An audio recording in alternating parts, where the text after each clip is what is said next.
It is spooky season, Halloween is just around the corner, so I thought what would be more fun than painting pumpkins? It is painting carved pumpkins. So in this video we are going to work with watercolors and colored pencils. So if you pause the video here to grab your materials, or you can look in the description below.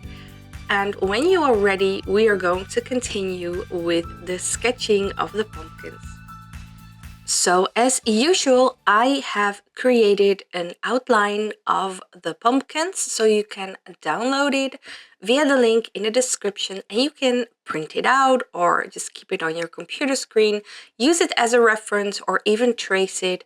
It might help you with the sketching process. Of course, you can follow along with me doing it here. And for this, I am using an HB pencil, and right now I'm already drawing it on the watercolor paper. But if you feel like trying it out and having some practice, you can always use your sketchbook or use some cheaper paper like printer paper and try it out before you are going to create your compositions on the watercolor paper. Now, when I create those pumpkins, I always make like a circle or an oval or some kind of shape that I want the pumpkin to be, and then I always make these like stretched out ovals and then these half moons, stretched out moons attached to it. And it's if you do this often, it gets very easy and it's really fun to play around with it. So I'd suggest that you just draw a lot of pumpkins. And then once I have drawn the pumpkin, I paint or I draw in the face of the pumpkin that I want to have carved out. And then I can use my soft eraser to erase those lines that aren't necessary anymore.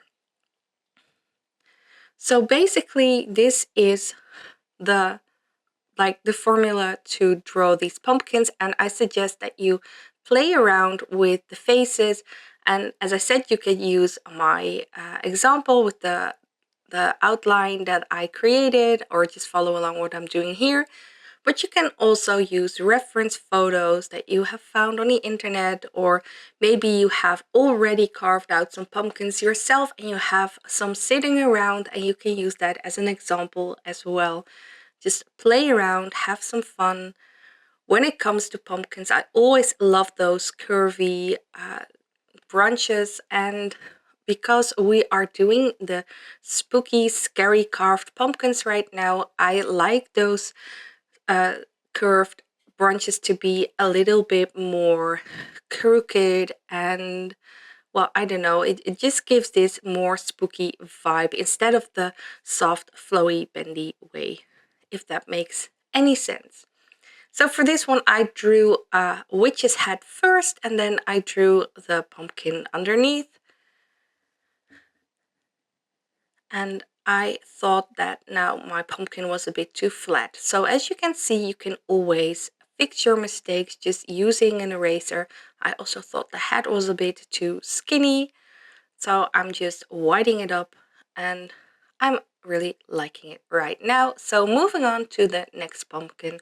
I always like to mix around with the shapes and make sure that I have some variety, but that somehow comes back. So that's why I've got two witches' heads, but they're both a bit different. And I like those curved branches, and I like the faces all to be different but somehow fit together. So I've got the angry looking ones, I've got the smiling ones, and their teeth are all over the place. Again, I have made a little bit of an error, so I'm using my soft eraser again.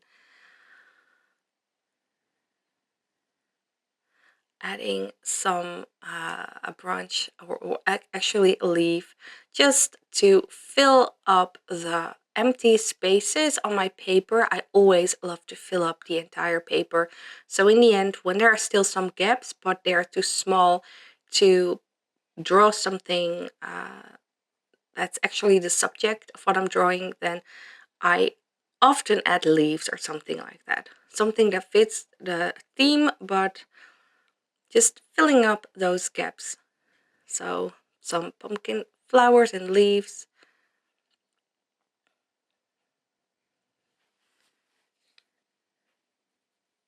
And then we are almost finished with the sketching part.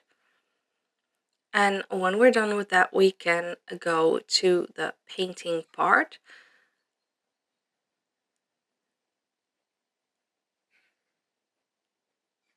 And before that, I always use a kneading eraser to lift off the excess pencil lines so that the lines are very thin and you won't see them in the end result. So make sure that you're still able to see the outline because we're going to paint it in. But this looks better, and now we are ready to start with the painting.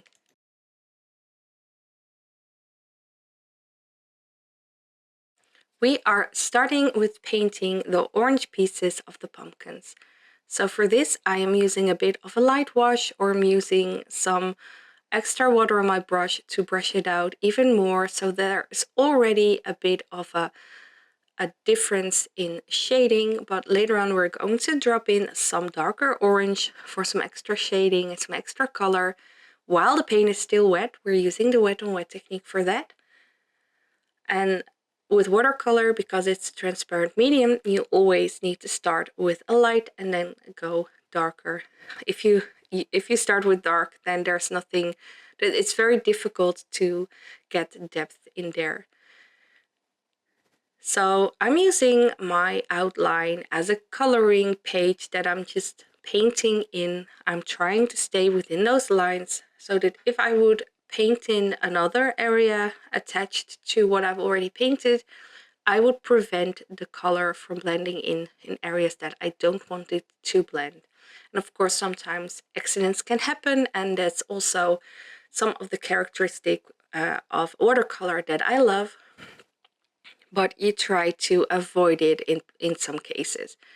So as you can see, I did the light part of this pumpkin, and now I'm using a darker orange from some shading. So I suggest that you work pumpkin to pumpkin, because if you would do all the pumpkins the light orange and then go through all the pumpkins with the darker orange, then the first pumpkins that you've painted will already have dried, and then you won't have that wet on wet effect. So it will be a totally different effect that you're getting, and it's not the effect that we're looking for now. And so if you would come to your last pumpkin, then also that last pumpkin have dried. So just do it pumpkin by pumpkin, that works best. And I also suggest that the darker orange, that you put it mostly on the edges of the lines, because that's where you would like to have the shading.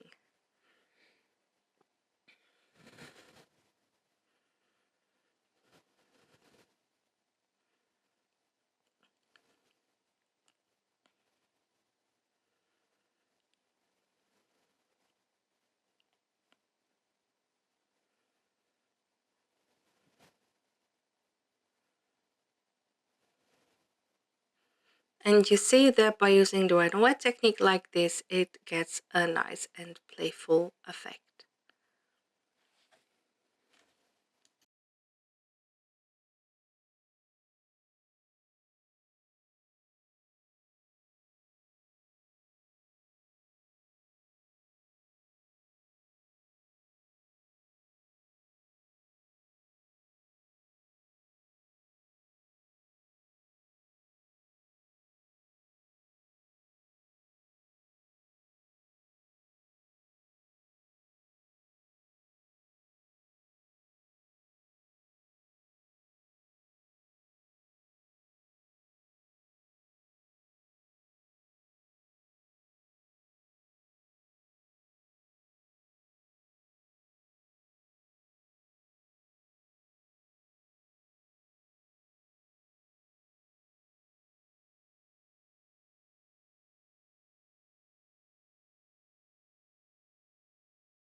So now I'm grabbing my burnt umber, that's the brown color that I really like to use, and I am painting all those stems. And normally I would also do some green stems, but for now, because we're doing the spooky Halloween pumpkins, somehow I feel that brown really fits with the vibe. So I'm painting everything that I think needs to go brown. As you can see, I'm really moving from color to color, and this is a very nice method when you're painting something like this that has got a lot of the same colors. It makes it very easy. Also very nice for your water, because if you mix too much paint and you're cleaning it up in your water jar, then your water gets muddy and then your colors get muddy. So this is a nice way to work. And then of course clean your water between moving to a different color. So right now I'm doing all the leaves and I'm using sap green for that. And then I am dropping in a darker green while the paint is still wet for that same blending effect. Now I'm starting with the witches' hats, and I am actually using black, lamp black for this, and that's very uncharacteristic for me to do, because usually I use indigo blue when I want to use black. But as you can see now, for the carved faces of the pumpkins, I am using that indigo blue. And I wanted the witches' hats to be different color than the carved faces. So maybe I should have mentioned this, but you should have let the paint dry before you start with this. Of course, if you really if you're very well in painting within those lines and making sure that you don't touch the orange, then of course it's fine to paint while the paint is still wet. But in this case, with the indigo blue and the orange, if those colors would touch each other when the paint is still wet, then the indigo blue would blend into the orange of your pumpkin, and I don't think that would look very nice. You would really want to prevent that. Now, if you want the carved elements to be darker, you can always use a lot of pigment on your brush.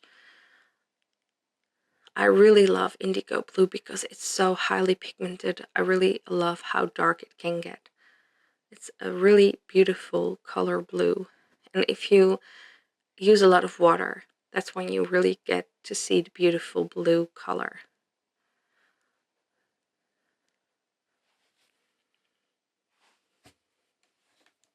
Now I'm using some purple, some violet for the buckle, the belts on the witches' heads. And now with a smaller round brush and some dark green, I am adding some details on the leaves. And with burnt umber again, but highly pigmented, so I'm using less water this time on my brush, I am painting those stripes on all the branches. So we are already working on those details, and this is always my favorite part, because now everything comes together and it's just always a lot of fun to do. I really love doing this. Very mindful, I guess. And that's the thing with painting, it often is instantly rewarding.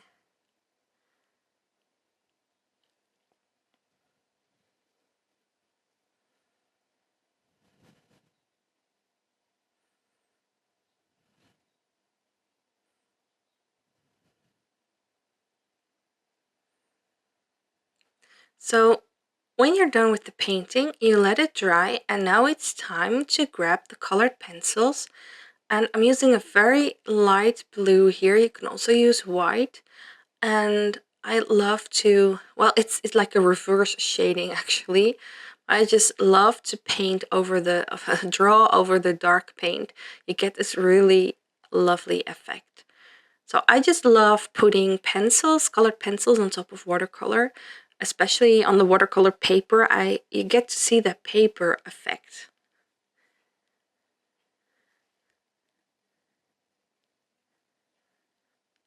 So you can try different pressures. So if you press really hard, then it gets really, really light, or you press a little bit lighter.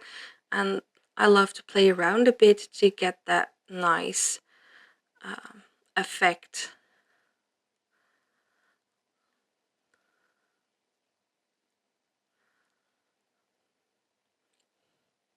I think it gives those carved faces a little bit extra depth, extra shading. I really love it.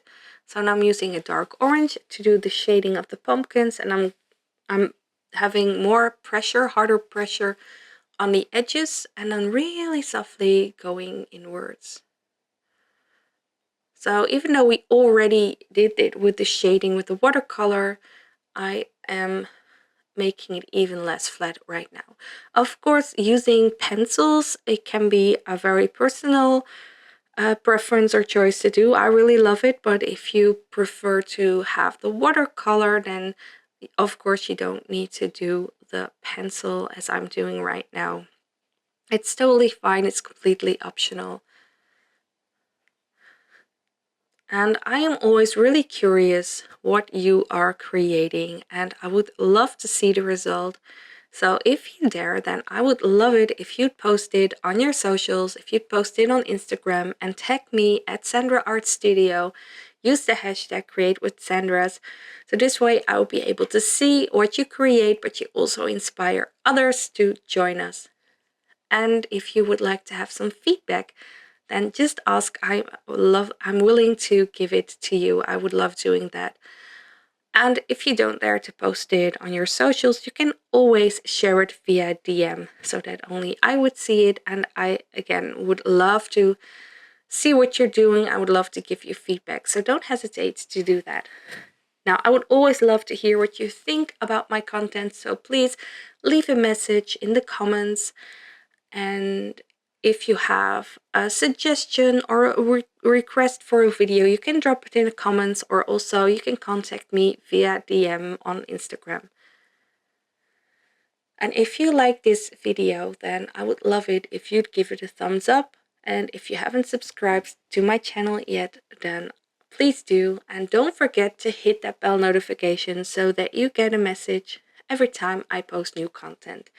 And at this moment, I am planning to post content like these long form videos 2 or 3 times a week. I'm posting shorts every day, but I really love creating these watercolor tutorial videos.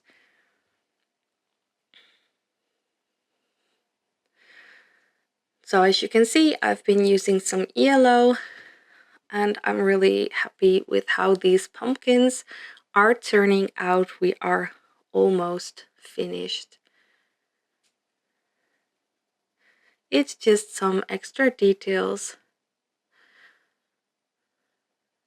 So I'm wondering which of these faces is your favorite. Okay, I see that I have been coloring so hard that the table has been bouncing the camera. Okay, that's really annoying. My apologies for that. So I have moved. I don't have a dedicated art studio yet, so I'm sitting in my living room and I can't wait to have my art workplace ready, but I couldn't wait with creating new art videos, watercolor tutorial videos like this. So my apologies for that, and I hope that you can forgive me. I think still it was good to be able to follow along with my video, and I really hope that you enjoyed it.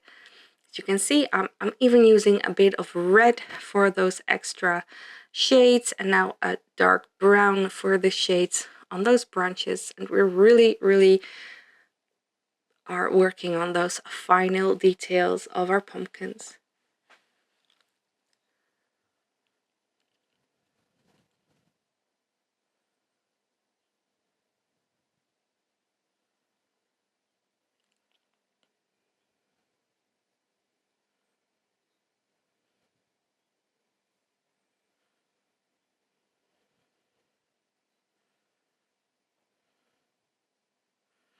Adding some green, a little bit of a bluish green, just some extra shading, extra depth on those leaves. And some really light green as well.